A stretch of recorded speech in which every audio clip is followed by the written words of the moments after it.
Good morning, friends. This is Pastor Dylon Young coming to you again from Bethlehem Baptist Church in Alexandria, Virginia with the Monday Matters.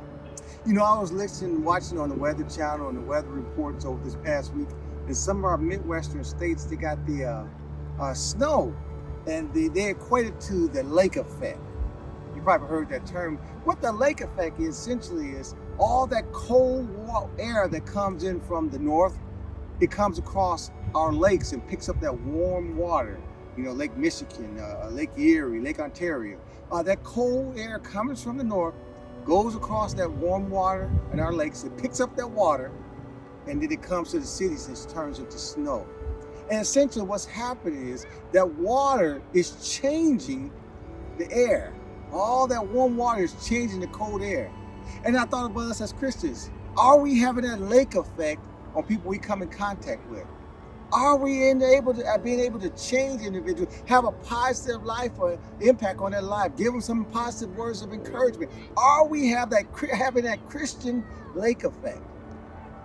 You know, I read the book of Acts. In Acts chapter 4, we see Peter and John there before the Sanhedrin Council.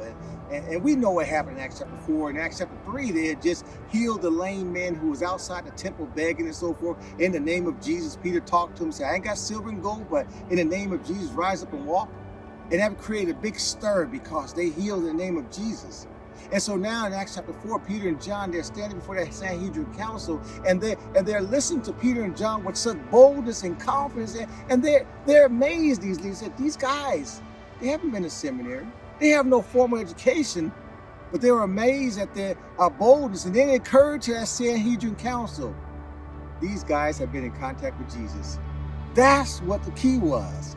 And so, my friends, I ask you on this morning, when people come in contact with you, do they know that you've been in contact with Jesus? Do they know that you carry the banner of Jesus Christ? Do they know that you stand on the words of Jesus Christ when you approach every problem, every situation, conflict in the workspace, conflict at home, in the church?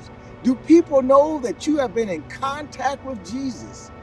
I encourage you, my friends, on this Monday morning to evaluate and make sure that you are carrying that flag of Jesus Christ. Let folks know that you are indeed a follower of Jesus Christ, not because you're better than anyone, but because you want to have that Christian lake effect on others. You want to be able to positively impact the lives of those you come in contact with, because you never know who you come in contact with and what they need to hear. And we carry something very, very valuable. God bless you, saints, on this Monday morning. Be encouraged.